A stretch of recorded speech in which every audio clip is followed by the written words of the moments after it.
said no. I said, then, sir, you are a hypocrite.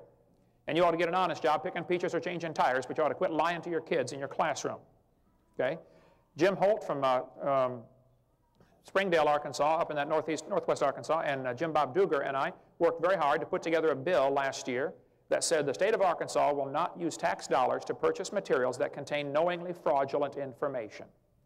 It almost passed the House of Representatives, and we're going to try it again this year, and we're going to try it again every year until somebody gets the message.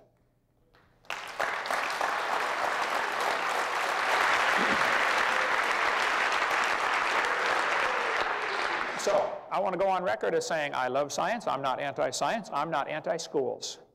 I just think the lies ought to be taken out of the books, and I don't know of anything to support the evolution theory, and I want to see the evidence so badly that we've been for about 10 years now offering $250,000 if somebody's got some real scientific evidence for evolution. I want to see it real bad. Thank you so much.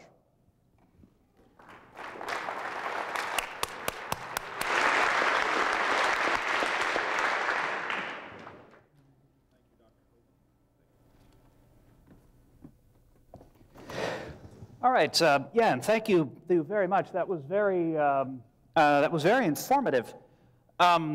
Incidentally, I did a little research on one of the matters you mentioned. There is actually a website, http://www.coccyx.com, C-O-C-C-Y-X. No, I think it's org, not com. Yeah, it's not a commercial site. But it's a page put out with information on an operation called coccygectomy. It's removal of the coccyx. It actually was done to a friend of mine, a fellow graduate student who had broken hers during childbirth.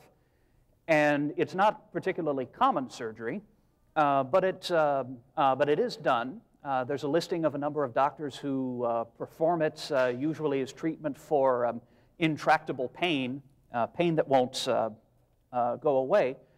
So now that you have this offer that you'll pay to have someone's coccyx removed, do you mind if I give your name and number to... All right, ask the condition's called coccydynia. That's C-O-C-C-Y-D-Y-N-I-A. It's a medical condition where misalignment of the coccyx causes pain that can range from mild discomfort to continuous agony. And the success rate is about 90%. It takes a while to recover, but people generally do get better.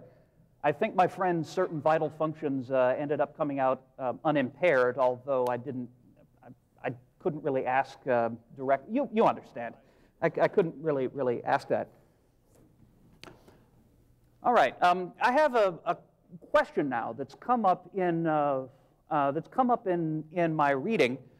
All too often, we see illustrations of the evolutionary process as being something like this. You have, over on the left, you have Bonzo the chimp, and Oog the ape man is over near there, and then you have Neanderthal and Cro-Magnon and some naked guy over on the right.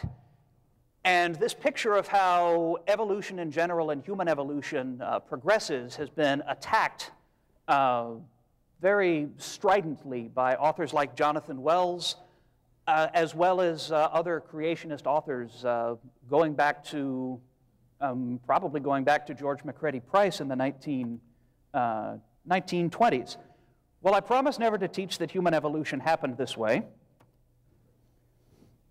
And when you get into the, when you read, as I have read, I have gone over to Central Baptist College Library and done some reading of the other side's position on human evolution. The creation literature talks a great deal about how all life is divided up into individually created kinds. And Dr. Hovind gave a very fine example of how these work. You can have a dog, a wolf, and a coyote, and sure, maybe there's been a little bit of change. All three of those might have evolved from a common dog-like ancestor, but it was still a dog, not a rutabaga or some such. And while you'll find, if you read the creation literature, that there's some debate as to exactly how you should define what a kind is, in most cases it's quite obvious. On the left you have the skull of a chimp. On the right you have the skull of a human. And these clearly belong to different created kinds. In fact, in case any of the skeptics in here doubt my word, I brought a replica. This is not an actual skull. Actually, it is. This is all that's left of the last person I caught cheating on one of my exams. Right here. And this guy might have played defensive backfield for our football team once. Actually, no, I take that back. This is a chimpanzee skull, replica. Again, we don't have actual bone. And it's quite obvious that they're quite different. And you know, there cannot be any missing links between them if the creationist view of human origins is true.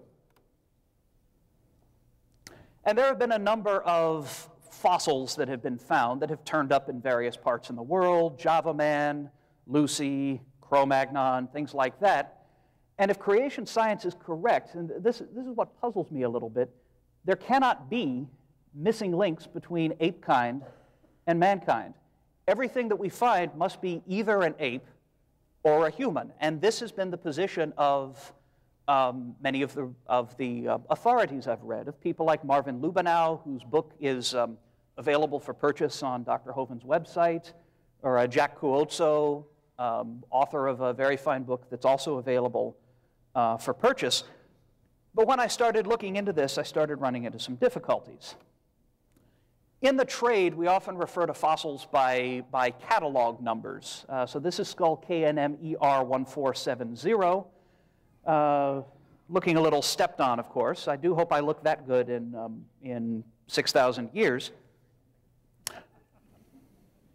And I'd like to compare it with another skull, skull ZKD-E3, that was also found quite some time ago. And as it happens, I have replicas available of both of these. The originals are carefully kept, but replicas are generally available for study. And for the record, this one at least I purchased with my own funds, so your tax dollars did not go into using this as an indoctrination tool. You're welcome. So if we compare these, as we know, they must be either clearly ape or clearly human. There was a creationist writing in the 70s, it might have been Kelly Seagraves, I forget, who mentioned that the more difficult it is to determine the boundaries between created kinds, the more evolution is going to look like as if it's true. So it should be obvious as to what is an ape and what is a man. If you purchase this book by Jack Cuozzo called Buried Alive, he is I believe he's an orthodontist. He has a great deal of experience with skulls and with bones. And according to him, they're both essentially apes. They've got small brains. The one over on the left has a brain size of about 750 cubic centimeters. That's roughly half of your own. And he considers both of these to be basically funny-looking apes. Marvin Lubenow, on the other hand, author of a book, Bones of Contention, which is a very fine book, very fine review of the fossil record, human fossil record, from a creationist viewpoint, has